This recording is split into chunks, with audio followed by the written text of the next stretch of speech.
All right, Jake DeLong here with Relive the Moment with Chris from Motionless and White. What's going on, my Nice man? to meet you, dude. Totally just hit your microphone. I hope you put that on YouTube and it's like. That's all right. I'll have to get that. You guys are quickly gaining momentum. You guys were just direct support for today. Yes, sir. And you guys are going to be on the upcoming All Stars tour. Mm-hmm. What does the future look like for you? How do you feel about it?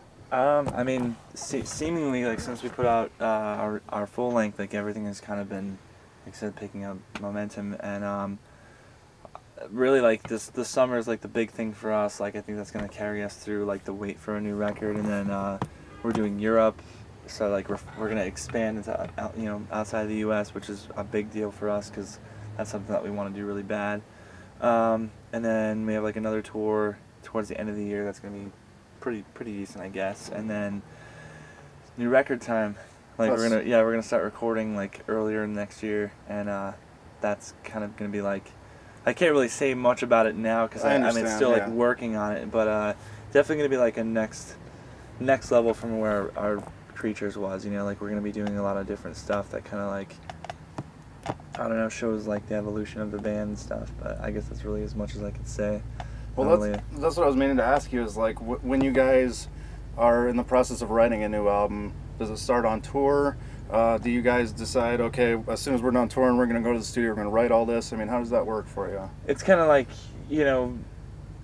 it's really hard to write. Fortunately for us, we're not stuck in a van, so we do have more room and more area to set up our stuff to write. But to write on the road is so hard for us because everyone's constantly moving, and we're either driving or doing something that's like, it's not impossible, but it's such a pain.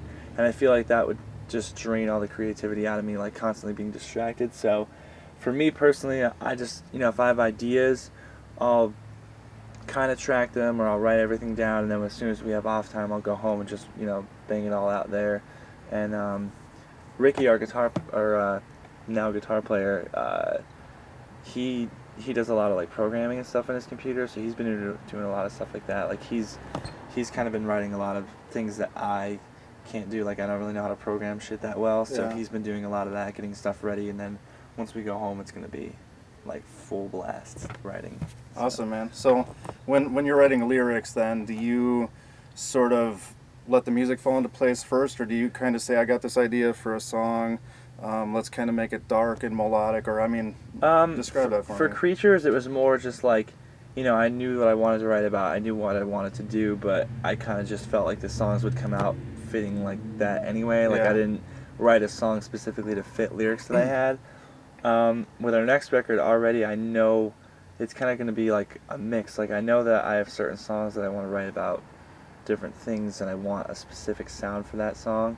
So I'm going to be a lot more like wary of what each song fits up with the lyrics. Like it's definitely going to be like a different writing process for this new record, just because we're going to be doing such different things.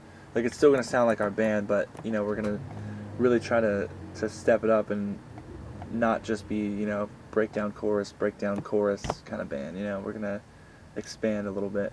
I understand. Yeah. Do you guys? Oh, I'm sorry. Go ahead. No, I was going to say more like in the realm of like, like Slipknot, Marilyn Manson, like the bigger, like bands that still do heavy music, but a bigger sound of it, Yeah. I don't know if that makes any sense, but it does. Rob Zombie, stuff like that. That's what I was going to ask you about, because you guys covered Dragula. Do you have any songs in mind for doing for the future, as a possible cover, or even if it's just live,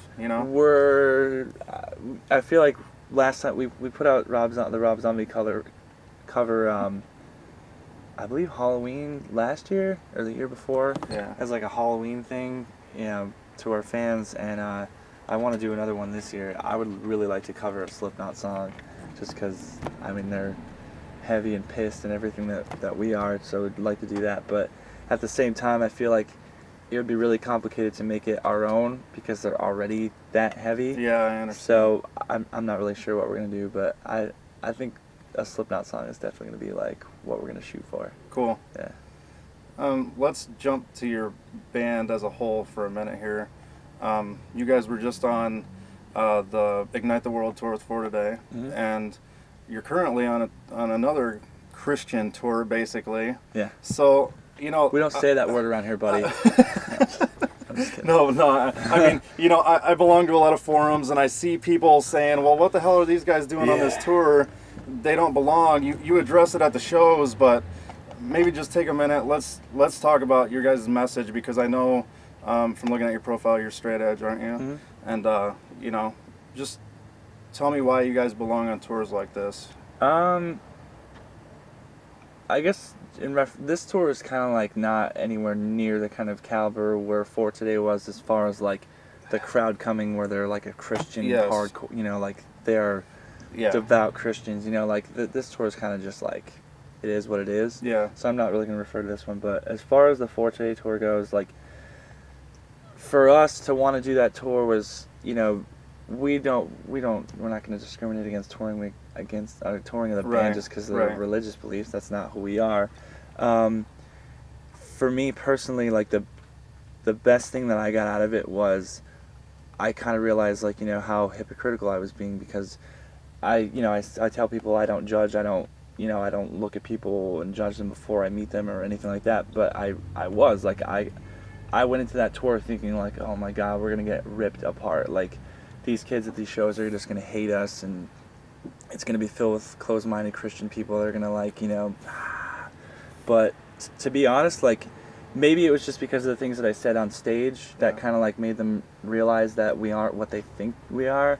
But either way, like, I was blown away by how well we were accepted by some people. Like, even people that are strong believers in Christianity, like, they would come up to me and be like, what you said on stage makes me respect you guys so much more, and, like, you know, I'm a believer, but I totally understand what you guys are saying. And then also on the same token, like, all the guys in For Today were like the nicest dudes ever. Like, they treated us so well. They got what we were doing. Like, I didn't even have to tell them that the reason why we do things that come across as anti-religious is because we hate that, you know, that people are making money off of their beliefs. You know, like, they kind of like already knew that, and that was, to me, that was really awesome. And it kind of like made me realize, like, whoa, you're being a hypocrite. You're judging people that you're saying you're not. You know, like, so now, like, lesson learned. You know, I'm a different person, and I have a different outlook towards those people after that tour. So, I mean, I already, you know, had an open mind going into it, but still felt like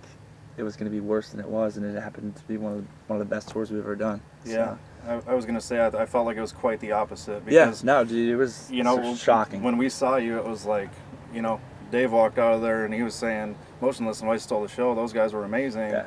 And, you know, it seemed like the only time the crowd started to get into it was when you guys took the stage. So I think that was pretty awesome. If I can talk about your set list for a minute, how do you guys go about determining what songs you want to play? Because I've noticed, and maybe I'm wrong, but I think you guys have abandoned your old album. Yeah. And Ghost in the Mirrors, and, you know, it kind of just it depends on the tour. Like, you know, like, For Today was a little bit, we were touring with all heavy bands. Yeah. So I felt like playing Ghost in the Mirror on that tour would have been a little bit weird. Like, you know, people wouldn't have been as into it as the heavier songs. So we wanted to just stick to, like, you know, the heavier shit, so people could just get into it more. Like, that's what they're there for. That's what they like. Yeah. This tour, same thing. Like, we're mostly playing new songs and everything, just because that's just what works best for this tour. Also because, like, not that our older stuff doesn't work with our new stuff. It's just that we've been playing those songs for like 2.5 to 3 years, just straight every single tour, every single show. Like, I feel like, you know, I'm sick of them. How could the fans not be sick of those songs? You know, how many times could you hear "So Tell Me," like, I'm just like, I want to rip my face off when I hear that. We're still going to play those songs. Like, it's not like we're not ever going to play them again. It's just for these last 2 tours, like For Today and Norma Jean, we wanted to just take a break and just get ready for, you know, Europe. We're going to be playing older songs. I'm sure in the summer we're probably going to play one. It just depends on the tour and what we feel works best for the crowd, you know.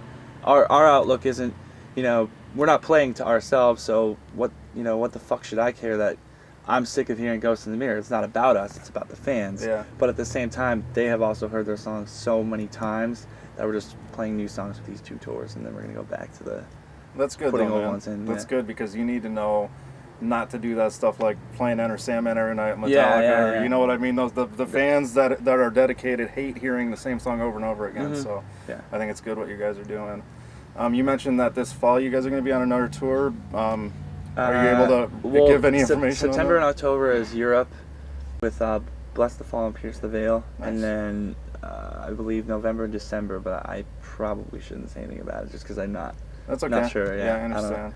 I feel like every interview I do, somebody asks like, "What's coming up?" And I'm like, "Oh, I can't say." You know, it sucks, but. So, are you anticipating a headlining tour after you guys write and release your new record? I would say probably later next year. Like this whole year is booked, so we're done for this year. Like we already know what we're doing. We have the beginning of next year booked. I can't say anything about that. Okay, sorry. that's all right. We have the beginning of next year booked, and then right to the studio, and then out of the studio is kind of like going to be around summertime. So we're hopefully going to shoot for the like Warped Tour or Mayhem or something big like All Stars again, and then I would say after that is when we're going to do the headliner. So probably fall of next year. And do you have a producer in mind already? Can you say? Yeah, probably not. No, I don't like saying things. I've learned my lesson. Everything's subject to change. Yeah. I've learned my lesson over the past year. Like when you say stuff that's gonna happen and it doesn't, it's like people hold it against you. Yeah. I understand. But I mean, if all works out well, we're gonna be recording with a producer that people know well and does a great job at putting out records. I think I might have an idea. Yeah. Tell me a minute about what a typical day in the life of you being on tour is. What does your day consist of? I mean, good or a bad day? It doesn't matter. Just pretty much driving nonstop. That's all we really do. It's just we drive to the venue, we get there, we unload, and then everybody does their own thing. Like our band is really, really into food. Like I don't know why, but like we are. Our lives revolve around food and chicken wings. Like today, me and Angelo are getting chicken wings. He's already called like 10 different places to find the best deal, to find like the best quantity. Like it's not just like, oh, we're gonna go for wings tonight. It's like where has the best, who's has the best deal. Like there's a lot of work that goes into searching for chicken wings. That's like a good day. And then you get there and you eat them, and it's just like success. That's a good day on tour for us. I mean, besides playing and stuff, you already know that we play the show and everything. So that's pretty much it. That's all we do. Drive. That's it. It sucks. I hate driving. What do you guys do when you're not touring? What's your day job? Well, when we go home, like. We haven't really been home at all since January. Like we've been on tour nonstop. We've been home maybe a total of a week since the beginning of January. When we go home, we have chicken wings at our favorite chicken wing place ever. You want to plug them? You want to say what it is? They're called Hops and Barleys in Luzerne, PA. No big deal. Yeah, we go there a lot. Now that we're going to be going home and it's starting to write for the new record, that's what we're going to be doing the most of. Like we're going to be going home, and me and Ricky are going to be getting together and like working out all the ideas that we did on tour and starting to like demo them out at home. Other than that, everyone kind of just does their own thing. Like we'll go out to eat, we'll go to the movies, whatever. I mean, it's weird because like you hear most bands that are on tour with each other for a long time go home and then never hang out with each other and never see each other. Like most of us spend a lot of time together. Like we go home and like the last time we were home, we went home for a day on a day off, and 4 of us sat in the RV all day and hung out. We were home. We could shower, we could go out to eat, we could do whatever we want. We sat in the RV and just hung out and talked. Like it's like touring has become so much of our lives that like to go home is weird. So I guess that's kind of like what an off day is. All right. Saying that out loud just gives you a whole different like outlook of where your life is at. It's crazy, but I would definitely never change it. Like I love touring and love being in the band and stuff. So. Good. Is there anything that you would admit to, as far as like a band that you might like, or like that would be like embarrassing to you or shocking, like Adam Lambert or you know, something like that. Is there anybody that your fans wouldn't expect you to listen to that you enjoy? Actually, I've actually been asked this question like 2 or 3 times in interviews, and I don't really have an answer because I don't feel like anything I listen to is that like, whoa, he wouldn't listen to that. I always give the answer of Eminem, like, but then again, I feel like if I explain it, you'll get why, so it won't be weird. But Yeah. Eminem, I guess, would be the weirdest as far as music that I listen to. I don't really think I do anything that would be appalling. I think most people kind of be figured out. It's about all I could think of. I'm Okay. boring. I sleep a lot. I watch a lot of that's something that we do when we're home. We watch The Office pretty much nonstop. We do that here on tour as well. But yeah, I'm a pretty simple dude. I just write music, I play music, I watch The Office, and I eat chicken wings. That's about it. I listen to Eminem. I guess that's about the weirdest thing that I do. Maybe not. Maybe maybe that's the weirdest thing that I do that I can say. Yeah. Okay. So you guys have been touring nonstop. I feel like I always go back to this touring stuff, but that's what you guys do. So, Yeah. Is there anybody you haven't toured with yet that you would like to? A lot of bands, yeah. Like- I mean, for me personally, like not in a speaking for the whole band. For me personally, like the only band I've ever wanted to tour with in my whole life, more than anything, is a band called Bleeding Through, and we fortunately got to tour with them 2 years ago, which was like, we just started out as a band and we went on tour with the band that I, would have died to play with. So that kind of like ended it for me. Like if the band broke up today, I'd be like every accomplishment that I wanted technically is accomplished. But now that things are getting to where we are, I think as a band we would love to tour with like Cradle of Filth. I mean, how unrealistic or realistic it is, I don't know, but Slipknot. I don't know. Probably. Who else? Anybody back there? Him. We probably. Him. Yeah, him for sure. Corn. Korn. Yeah, Rob like Zombie. yeah, Rob Zombie. Like any of those kind of bands. Manson. I don't know how that would work either, but that I don't think any of that's far fetched. Yeah. I think that's it. Yeah. Cradle of Filth is a big one. I feel like I don't know how well we would do, or if it would be worse than any tour that we've done, but I would just for the sake of wanting to tour with them, I'd love that. But I would say, speaking for the band, probably the biggest one we would die to tour with is Slipknot, for sure. Okay. Yeah. What time are we running that, Dave? 18. Holy shit! I don't want to keep you much longer. No, let's go, man. What- Bring it on. Bring it on. Let me see something real quick. I normally try to let the conversation flow, but I'm starting to run out of stuff here. It's time where I'm going to ask you some questions. All right. Would you ever play your full album live? Yeah, I have like several riffs that I've written. That'd be a short show. Here's one. What kind of pre-show rituals do you guys have when you're getting ready to hit the stage? What are you guys? Are you guys standing in a circle? Let's go Motionless, or I mean, No, what is it? Everybody just does their own thing. I do like a pretty big warm up just to get myself ready.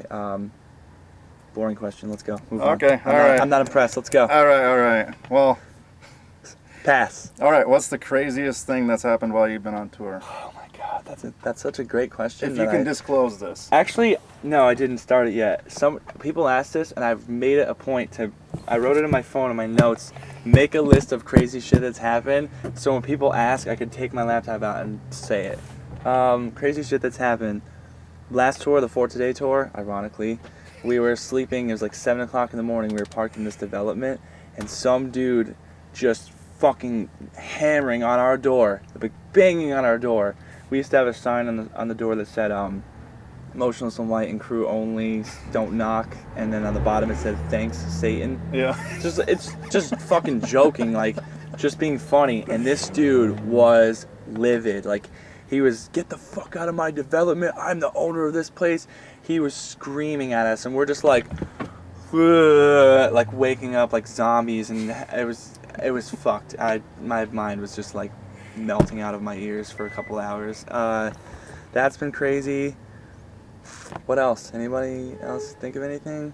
I know that there's 100,000 different things. Yeah. I just can't think of any of them when somebody asks. That's definitely the most recent though. Like, I was just like, what the fuck? There's a lot of what the fuck things happen to us. I'm gonna end it on one more question for you. You guys are gonna be writing a new album soon. If my information was right, Creatures launched at 175 on the Billboard Top 200. Okay. I don't know. That's what I read on Wikipedia. I don't care about fucking charts or anything. What do you guys consider to be? What do you guys want to happen with this new album? I mean, what do you think? What do you want your fans to take from it? And also, what do you guys consider it to be successful? You know what I mean? With the new record, like, I mean, I kind of mentioned it earlier, like, we're going to go in not an entirely different direction. Like, we're not going to change our sound.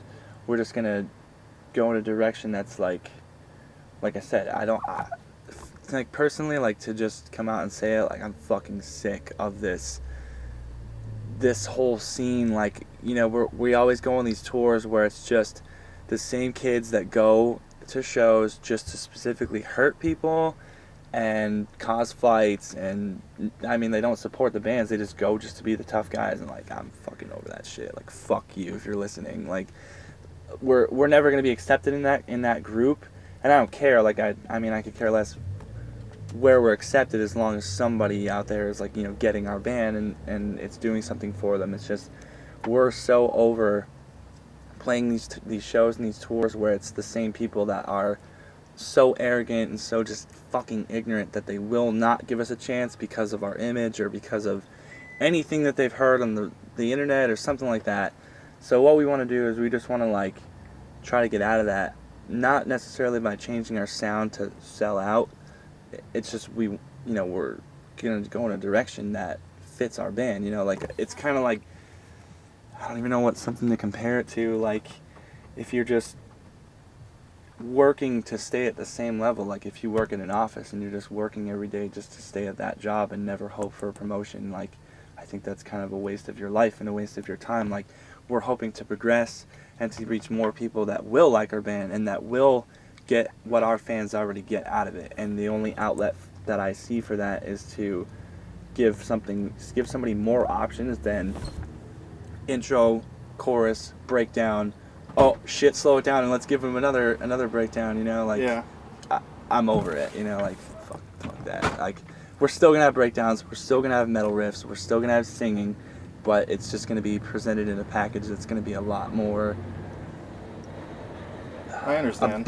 Just fucking bigger. I'm just thinking bigger. Like, that's what we wanted to do with our first record, like with Creatures, but like, I guess we kind of just didn't have the resources or the know-how to do what we wanted to do fully, okay. And now we do. So we're just thinking a lot bigger than where we are, and I could care less if we fucking sell 1 million records or 10 records. Like, it's not about sales. It's about getting our music out. Going back to the original question that you asked, it's about getting our music and our message out to people that it's going to affect and it's going to cause to react. Like, all I and we care about is just getting, honest, sincere music to people that are going to get it and are going to have some sort of, I guess I'm repeating myself, have some sort of reaction to it, and whatever I can do to get it there, and that's what I'm going to fucking do. And I could care less about your sellouts. I can care less about the tough guys showing up to shows to punch kids in the face. Fuck you. Like, that's my message. Fuck you. I'm with you, man. Yeah. All right, well, thank you very much, Chris. If you want to come out and support these guys, you better come see them at shows, buy their merchandise, help them get from point A to point B, and buy all the chicken wings they want to eat. So come out and support these guys. Thank you very much, Chris. I appreciate it. Thanks a lot, dude.